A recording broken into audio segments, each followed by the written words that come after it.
রোকেয়া বেগম বসুন। কি হয়েছে? কি হয়েছে? যা হয়েছে তার চেয়েও বড় কিছু করার ইচ্ছা আছে আপনার যোধা বেগম? আপনি কি বলতে চাইছেন আমায়? ব্যাস যোধা বেগম ব্যাস।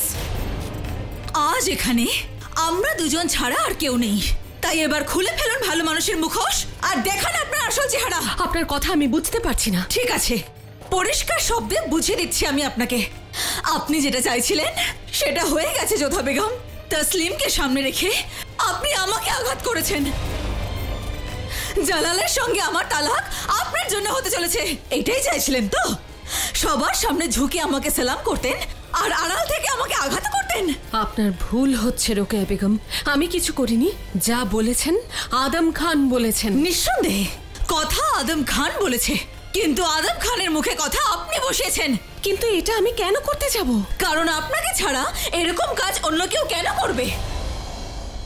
একটু ভালো করে ভেবে দেখুন, আমাদের তালাক হলে সবচেয়ে বেশি লাভবান আপনিই হবেন। কারণ জালাল আপনাকে 3 খাস বেগমের মধ্যে শামিল করে নিয়েছে।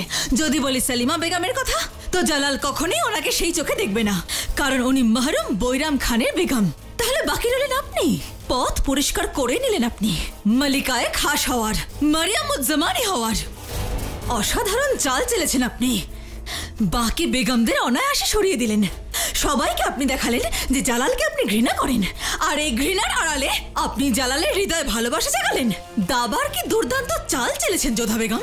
তসলিম আর আদমকে সামনে রেখে আপনি আমার আর জালালের সম্পর্ক ভেঙে দিলেন। হয় এই কথাটা মিথ্যে যে রাজবংশীয়রা আড়াল থেকে আঘাত করে না, আর নয়তো বা আপনি রাজবংশী নন।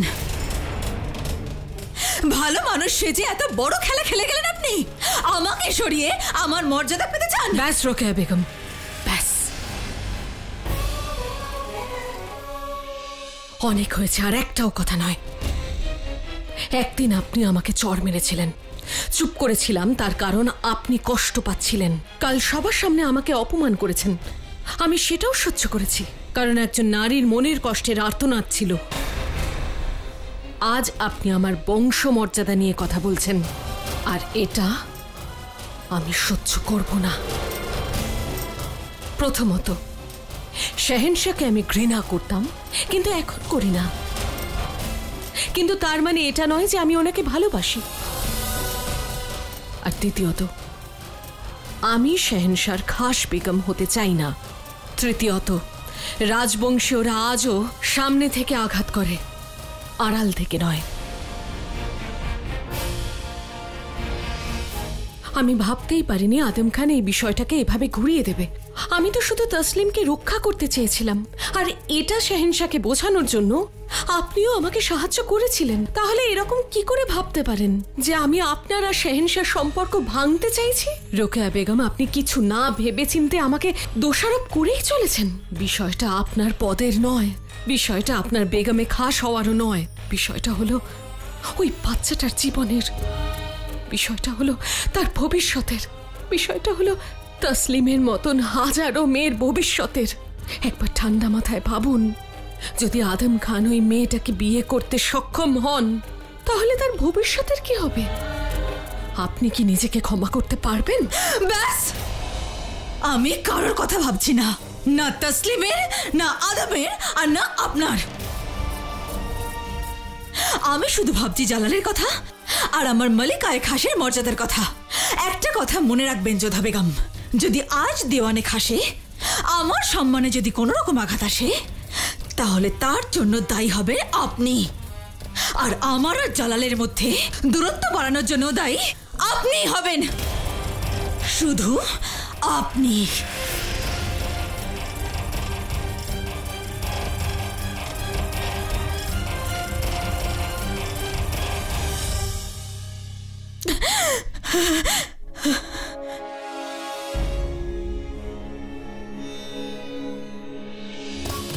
আপনাকে আমি কি করে বোঝাবো রোকেয়া বেগম? আপনার আর শাহেনশাহ সম্পর্কের মধ্যে দূরত্ব তৈরি হওয়ার দায় অন্য কারণ নয়, আপনার উচ্চাকাঙ্ক্ষার। আপনার পদ আর ক্ষমতাকে আপনি বেশি ভালোবাসেন। বাদশাহ সালামত, সকলেই দেওয়ানি খাসে উপস্থিত আছেন। যদি হুজুরের হুকুম হয়, শাহী কার্য শুরু করা যাক। আজ দেওয়ানে খাসে আদম খানের অনুরোধের বিচার করা হবে।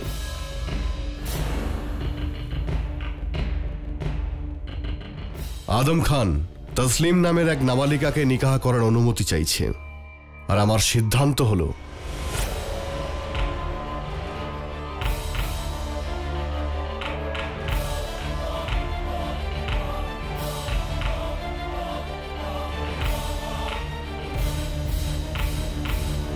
যে এই নিকাহ সম্ভব নয়।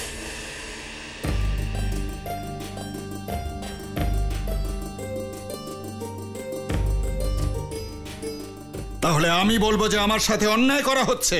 চুপ করো।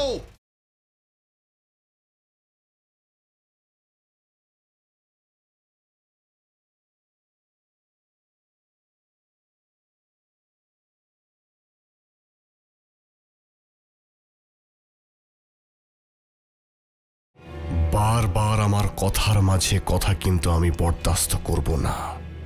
আমি কিন্তু কথা বলছিলাম, আইনের আওতায় আমিও পড়ি, তাই আমার সিদ্ধান্ত হলো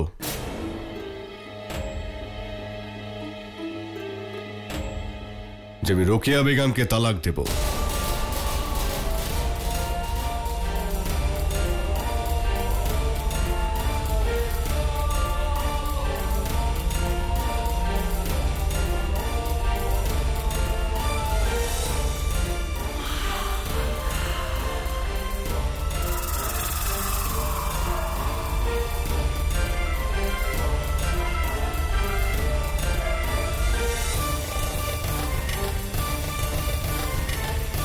মোগল সাম্রাজ্যের প্রতিটি জায়গায় যেন এই বার্তা পৌঁছে যায় যে মোগল সাম্রাজ্যের প্রতিটি কোনায় কোনায় আজ থেকে সব নাবালিকার নিকাহ বেআইনি ঘোষিত হলো। আমার হুকুম যেন পালন করা হয়।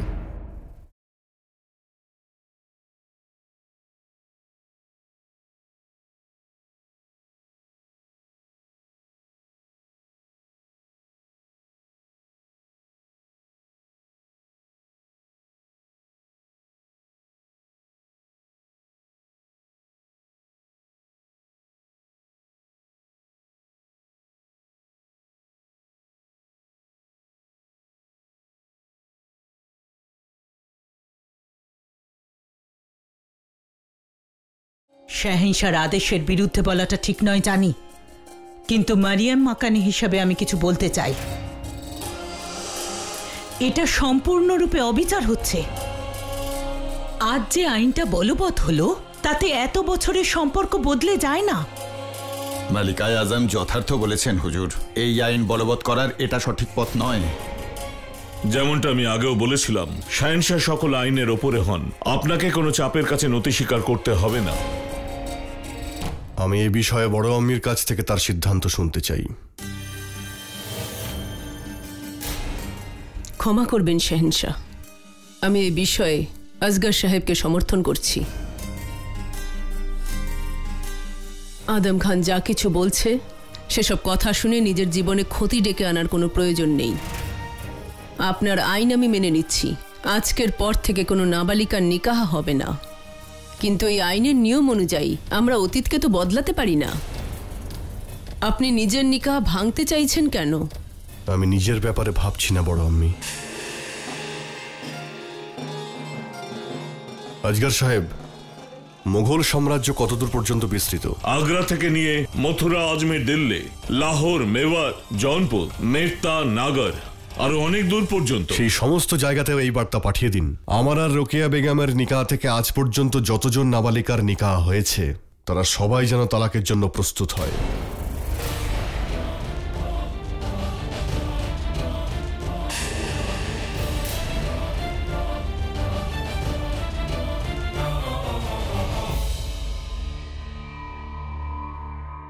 আমার আর রোকেয়া বেগমের তালাকের পর প্রত্যেকেই যেন তাদের বিবিদের তালাক দেয়। আমার এই হুকুম যেন পালন করা হয়।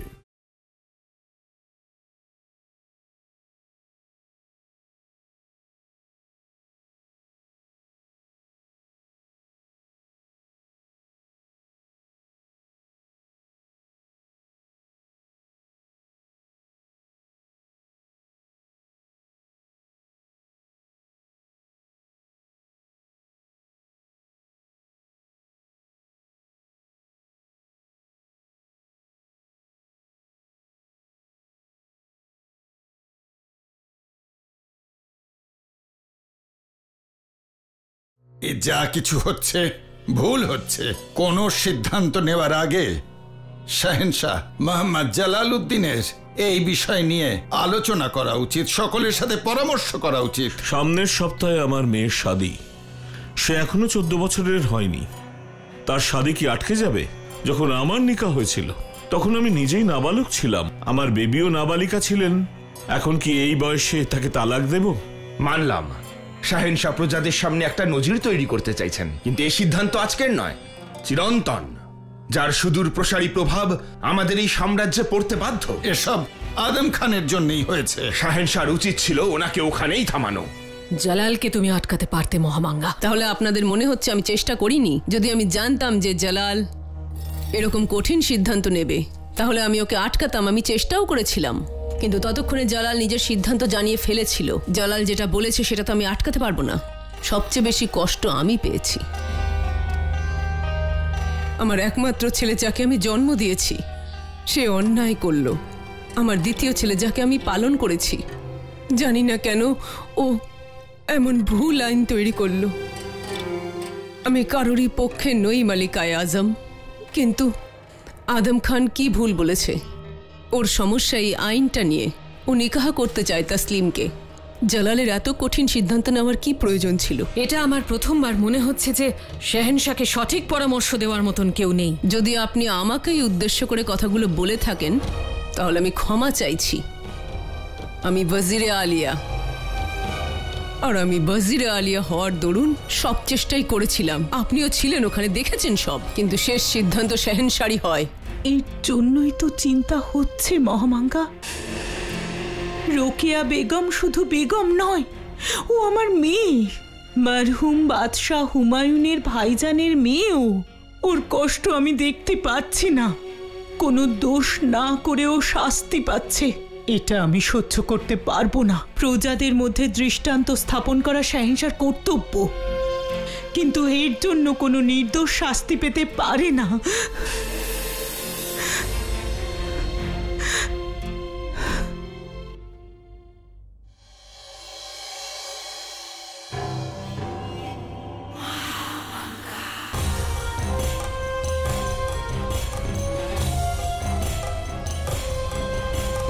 শাহেনশাহ কি হলো? কি এরকম হুকুম উনি দিলেন কি করে?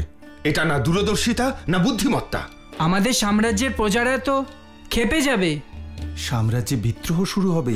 জনাব শামসুদ্দিন সাহাব, আপনি তো শাহেনশাহর পরামর্শদাতা, ওনাকে বোঝান। সুযোগ পেলেই আমি শাহেনশাহকে বোঝানোর চেষ্টা করব। শাহেনশাহকে উনি ছাড়া কেউ এত ভালো করে বুঝবে না। সে তো অবশ্যই। যাই হোক, বেশ যোগ্য ছিলেন উনি। কি বললেন আপনি? ছিলেন মানে? উনি বালিকায় খাস ছিলেন না, থাকবেনও, বুঝলেন আপনি? হায় হায়, ওর উপরে রাগ করে কি হবে? হোশিয়ার খান আছেন আর ছিলেন, একটা রাতেরই তো তফাৎ। আজ রোকেয়া সুলতান বেগম আছেন, কিন্তু কাল সবার সামনে রোকেয়া বেগমকে তালাক দিতে হবে ওকে।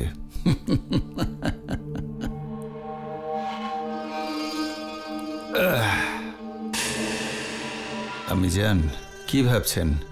আপনার তো খুশি হওয়া উচিত। অবশ্যই আমি খুশি। বেগম রোকেয়া জেনে গেছেন যে ওনার জায়গাটা কোথায়। বাঁধি বলেছিল আগামীকালও এই বাঁধি ওয়াজিরে আলিয়াই থাকবে, কিন্তু বেগম রোকেয়ার পদ চলে যাবে। ওনার নামের পাশ থেকে বেগমের মর্যাদা সরে যাবে। আপনার তো দ্বিগুণ খুশি হওয়া উচিত। রোকেয়া বেগমের সাথে যেটা হয়েছে তার দায় যোধা বেগমের ওপর পড়বে।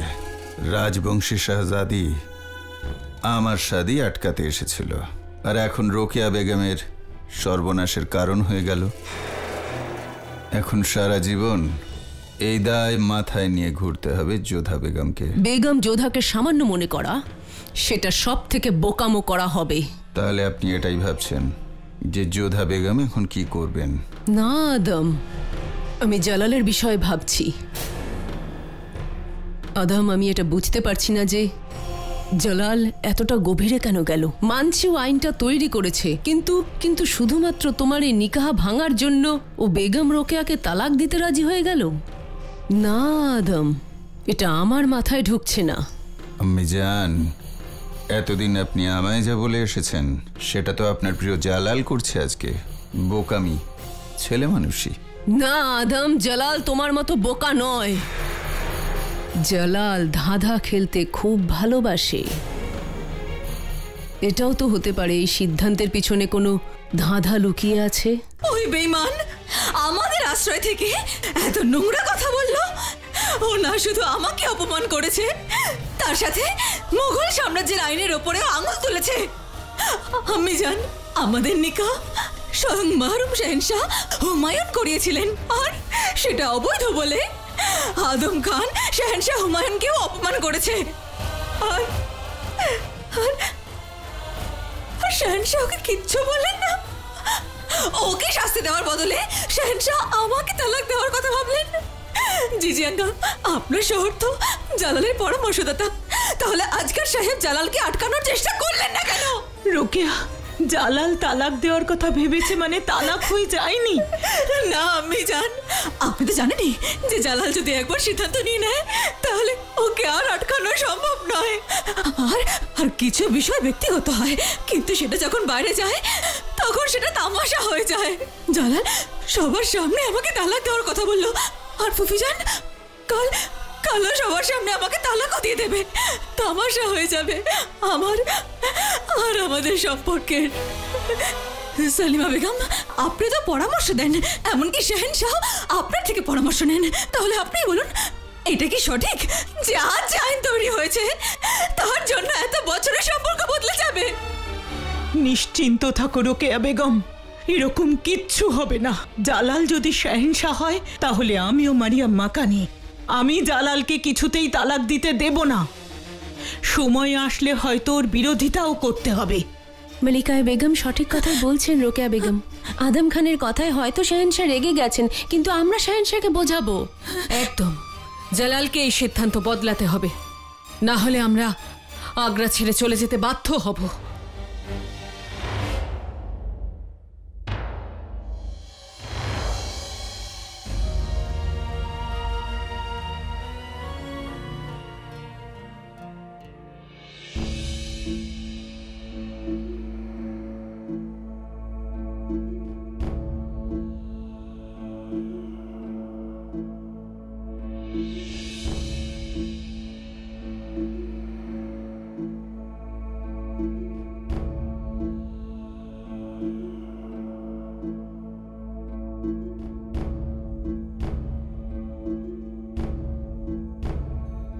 রোকেয়া, তুমি ভালো করেই জানো যে আমি পড়তে জানি না, তাহলে এটা আমায় কেন দিচ্ছ?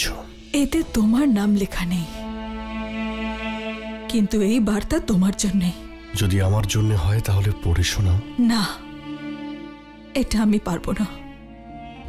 তুমি এই বার্তা পড়ার জন্য অন্য কাউকে ডেকে নাও।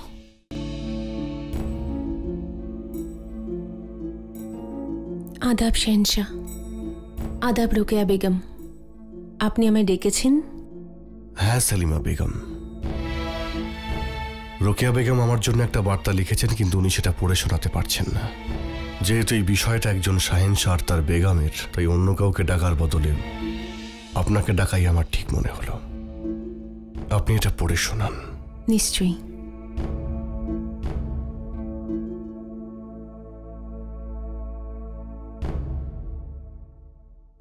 জান্নাত আশিয়ানি বাদশাহ মোহাম্মদ হুমায়ুন সাহেব, আপনাকে রোকেয়া সুলতানার সালাম। আগামীকাল আপনার প্রিয় মুঘল শাহেনশাহ জালালউদ্দিন মোহাম্মদ আমাকে তালাক দিতে চলেছেন। ওই সম্পর্ক কাল ভাঙতে চলেছে যে যা মাহরুম আনন্দ মাকানি আব্বা হুজুরে চলে যাওয়ার পর আপনি এই সম্পর্ক জুড়ে দিয়েছিলেন। মুশকিল তো এটাই যে আমি আমার কষ্ট কারোর সঙ্গে ভাগ করতে পারছি না, সেই জন্য আমি আপনার আত্মাকেই কষ্ট দিচ্ছি।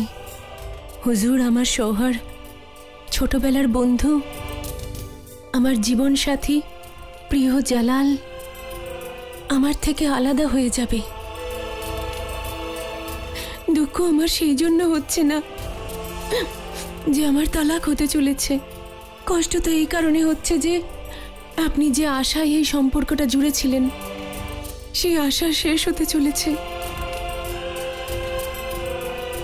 যদি এই নিকাহ পাপ হয় তাহলে আপনারা সবাই দোষী। কারণ কি এটা তো আপনাদেরই দোয়ার ফল ছিল। যে স্বপ্ন দেখে আপনি এই নিকাহ করিয়েছিলেন সেই স্বপ্ন আজ ভাঙতে চলেছে। কষ্ট তো এটাই হচ্ছে যে আগামীকাল থেকে আমি একদম একা হয়ে যাব। কারণ কি জালালকে ছাড়া আমি না কাউকে আপন করেছিলাম না আপন করব। যদি আজ আপনি এখানে থাকতেন তাহলে আপনি আমাকে সামলাতেন, জালালকে বকতেন, শাস্তি দিতেন। আমাকে 9 বছর বয়সে জালালের বেগম বানিয়েছিলেন। সে এখন আলাদা হতে চলেছে। হয়তো আমারই কোনো ভুল হয়েছিল। আশা করি আপনি আমাকে ক্ষমা করবেন। আপনার প্রিয় রোকেয়া সুলতানা।